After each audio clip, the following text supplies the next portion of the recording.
I'm Elamin Abdul Mahmoud, and this is Commotion. Listen, this week, 30 years ago, Kurt Cobain died. Kurt pushed the boundaries of what it means to be an artist. Today, we talk about his legacy. But before we do that, before we get into it, why don't we give him the first word? What else should I be? All apologies. What else could I say? Everyone is gay. What else could I write? I think it's fair to say, if you came of age in the 90s, you might note April 8th, 1994, as one of those generation-defining where were you moments. That was the day that Kurt Cobain was found dead in his Seattle home. It's 3 days after he died by suicide. Kurt was the lead singer of Nirvana, and he changed the rules for how a mainstream rock band could sound and the kinds of things that they could express. Yes, Nirvana pushed rock into a more raw, more grungy direction, but Kurt himself was outspoken about mental health, about feminism, about queer rights, in ways that few rock stars before him were. What's so amazing to me is now, 30 years after his death, Kurt Cobain remains as influential as ever. Of course, you hear that in alternative rock, but it turns up in hip-hop, it turns up in jazz, it turns up in pop music. And to talk about all of this, we've got music journalist Suzy Exposito here and Nirvana biographer Michael Azerrad. Michael, Suzy, welcome to the show. Good morning. Good morning. I'm grateful. Morning. I'm grateful that you guys are both here. Michael, I'm going to start with you. Look, a lot of Nirvana's impact had to do with their timing, right? This was a band at the dawn of the 90s pushing back against a couple of excesses. The excess of of pop in the 80s, the excess of hair metal of the previous decade. And it gave us something that just felt a little bit more raw, a little bit more real. 30 years later, that particular context that birthed Nirvana is not exactly directly relevant. You know, a kid listening to them today might not have a frame of reference for, oh, this is what Nirvana were kind of reacting against. So what is it about their music, you think, that still resonates in the streaming age where they still generate, billions of streams? Yeah. Well, that lack of context is why I wrote a new edition, an annotated version of my Nirvana biography. Yeah. And it's called The Amplified Come As You Are. And so, yes, in that time, there were things like heroin chic and selling out, yes, and latchkey kids, slackers, Republican moral panics. Every word you just said is very 90s, very like transporting back 30 years, just you saying those words. Yes, 100%. Yes. So, part of why I wrote that book was to establish that context for people who were too young to remember things like that. Yeah. But as far as a continuing relevance for Nirvana, a few things. One, we live in a very fake time. There's fake news, fake photographs, fake music, fake food. And there are always going to be some people who yearn for something real. And that's what Nirvana embodied. And that was their whole thing, to be passionate and genuine. It's still catchy music. Those are still great songs, and people will always react to great songs. Yeah. Sorry, I think, Michael, you got cut off there. I can no longer hear you if you can hear me. But so let me just ask Suzy. I can hear you now, but let me just ask Suzy this question here. Because, Suzy, you were a bit too young to have experienced Nirvana in their moment. So what was it about their music for you that appealed to you once you got older? Because I feel like you were maybe 4, when Nevermind came out, or even younger. No, I was like a toddler when Nevermind came out. Okay, I was born in 1989. And so I was about like 4 I was 4 years old when Kurt passed away. But the crazy thing is that I do remember watching the coverage on MTV because my parents were like on the older end of Gen X, and they loved Nirvana. My dad bought me my first copy of Nevermind when I was 10. I think that's when I had finally graduated into like the big kid music. And so I played it on like a little Hello Kitty boombox that was pink. But my musical diet was very much influenced by Nirvana and Hole. I even dressed up as Courtney Love for Halloween in middle school. Oh my God. My mom thought that was a problem. She was like, I'm worried about you. But I think what spoke to me was like the vulnerability in Kurt's lyrics and in his performances. He served as like a gateway for a lot of men, especially, to express themselves and make very like just raw and emotional music. So that it wasn't about partying. It wasn't about, I don't know, random stuff like no, sure. like singing about your very pet. Internal music, right? It was sort of like music that looked inward. Yes.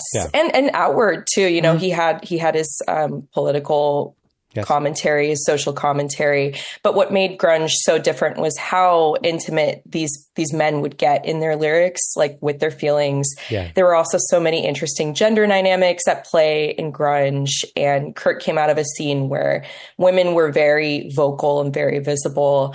He, you know, felt a lot of solidarity with like the Riot Girl community, with the queer community. So yeah, that was my way in. Michael, I think one of the interesting things about grunge was that that the hair farmer bands kind of looked feminine, but had really macho music. Yeah. And grunge had, you know, really macho sounding music, but rather feminine sentiments. Oh, I see. And that was a real flip-flop, a really interesting time. I want to get into the hype around Nirvana and how people talked about them, Michael, because there was so much hype around them and so much mythology and notoriety surrounding Kurt that it was, I think, like maybe easy to overlook that he was also just an incredible songwriter. As someone who spent a lot of time interviewing him back in the early 90s for your book, Come As You Are, how would you gauge his commitment to the craft of songwriting? How did he approach songwriting, would you say? He approached songwriting really meticulously. If you look at his journals, you can see all the different versions of the lyrics he wrote, and he'd cross it out and change it. He would even write, you know, when he sings "yeah" in a song, it seems spontaneous, but he actually wrote it in the lyrics. And so he was very careful about the craft, and he came up with some really interesting chord changes and long melodies and stuff. It was pretty cool. Yeah, I visited one of their rehearsals for the In Utero tour, and I was listening to them, and they sounded great. But sometimes Kurt would stop them and, you know, give, you know, a little tip to like one of the guys in the band, just a very subtle change. Yeah. And then they'd start playing again. And all of a sudden it sounded killer, like really great. And he just had a really subtle, very refined sense of how he wanted things to sound. It sounds really rough and, you know, rough and tumble, but it actually was very meticulously planned out. Just you describing the idea of like witnessing Nirvana in a sort of rehearsal kind of situation, it's like that. You have to understand that's a big deal to me. Like that's overwhelming to me when I hear you say that. Like that's I can't. That's the stuff of mythology and legend. So if you could just sort of make it a bit more real for maybe Suzy and I, what was he like? What was he like as you sort of like dealt with him and talked to him? Well, you know, everyone paid, you know, direct attention to Kurt. He was calling the shots, you know, and you had, you know, three really formidable musicians there with Pat Smear, Dave Grohl, and Chris Novoselic. So these guys all know how to play, but they were listening to Kurt because he's the leader of the band, and those were Kurt's songs. And he had a very specific way he wanted things to turn out. Suzy, it's kind of just crazy to me to just hear somebody describe what it was like to hang out in a room with Kurt Cobain. I'm going to go process that later. But in the meantime, I want to play you, guys, a couple of clips. So in the wake of Nirvana blowing up in the early 90s, first you heard a lot of sound-alike bands on the radio like this.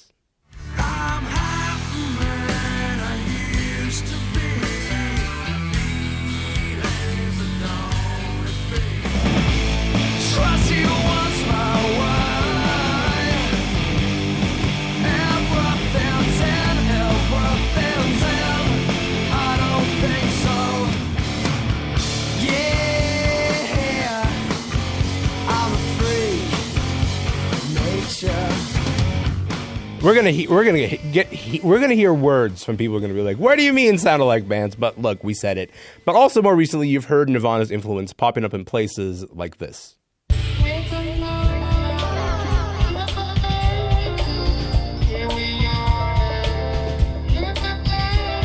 He's the one who likes all our pretty songs.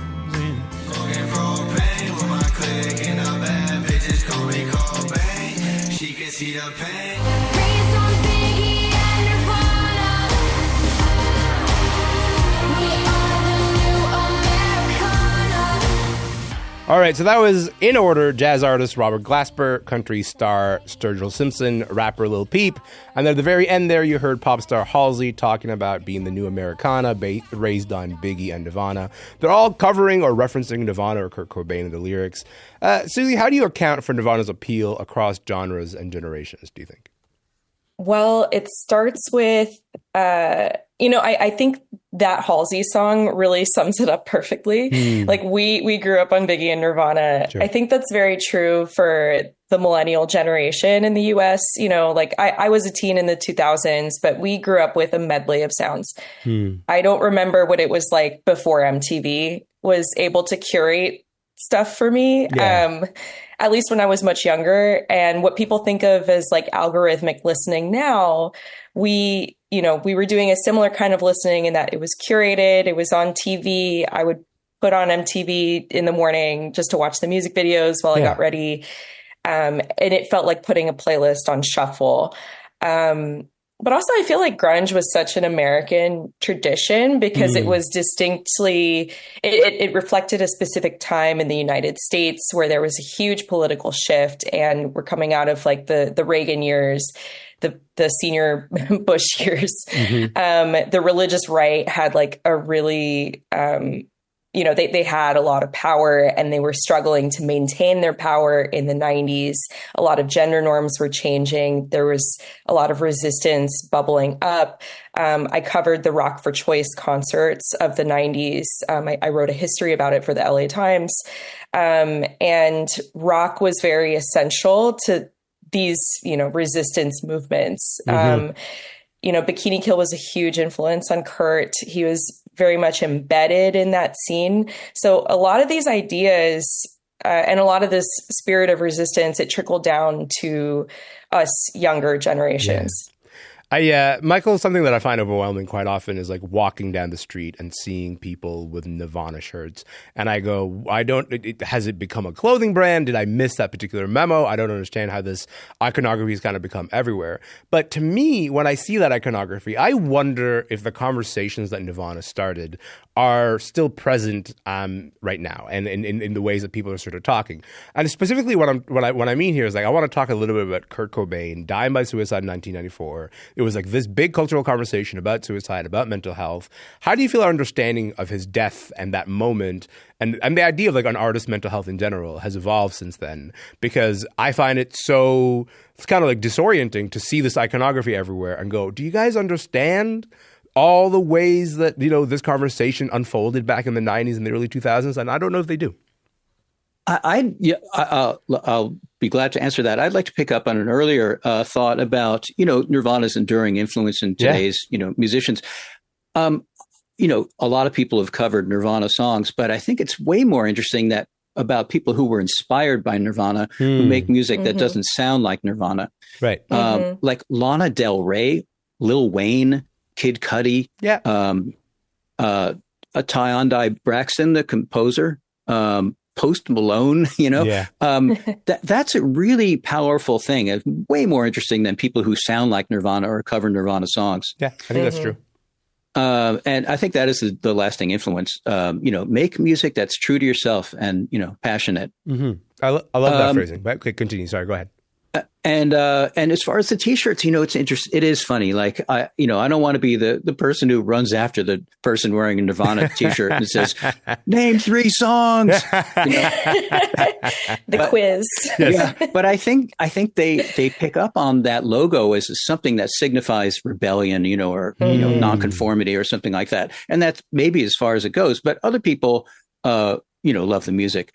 As far as Kurt opening up that dialogue about mental health, I mean, yes, that was huge. People started, picking up. He would mention bipolar, syndrome or, depression and things like that. And it opened up a dialogue. Ever since then, there's addiction has been termed a disease of despair, which is a really compassionate way of thinking about it, which was not true in the early 90s. Yes. But now you have rock, huge people like Adele, Charlie XCX, Billie Eilish, Ariana Grande talking about their mental health. Bruce Springsteen, that I guarantee that would not have happened in the early 90s. And it's happening now. And I think it's great.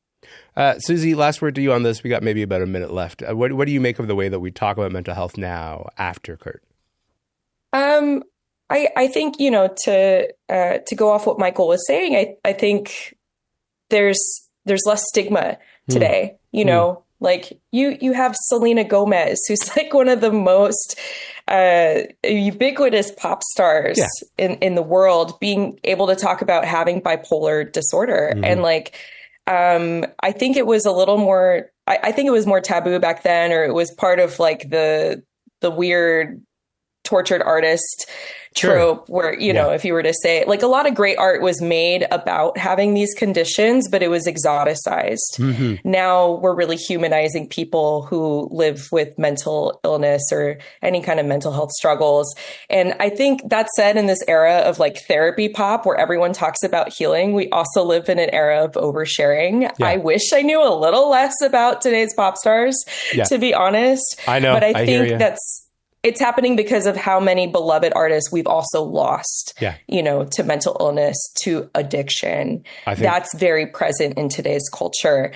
And I think it's good that people are more transparent about what they're going through. I think also fans also, I think, are way more aware of the consequences of fame and the pressure that they place on celebrities and the people that they love. So that's also a really huge development. We got to leave it there, but I appreciate your time, both for you, Suzy Exposito, Michael Azerrad. Thank you for your time. Thank you so much, you guys. Thanks. You. Pleasure. Suzy Exposito is a writer based in Los Angeles, and Michael Azerrad is the author of The Amplified, Come As You Are. He was in New York.